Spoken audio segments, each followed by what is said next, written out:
In this video, I'll show you how to hide your active status on Facebook so other people can't see when you're online. First, open the Facebook app on your phone and make sure you're logged into your account. After that, tap the three horizontal lines icon in the corner of the screen to open the menu. Scroll down and tap on Settings and Privacy, then tap Settings. Once the Settings page opens, scroll down until you find the Audience and Visibility section. Here, look for the option called Active Status and tap on it. On the next screen, you'll see a toggle that says Show when you're active. Turn off this toggle to hide your online status from other people. After you disable this option, your friends and other users will no longer be able to see when you're active or recently active on Facebook. Keep in mind that when you turn off your active status, you also won't be able to see when other people are active.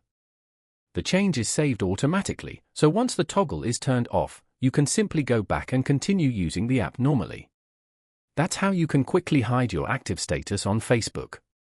If this video helped you, don't forget to like the video and subscribe to the channel for more helpful and easy tutorials.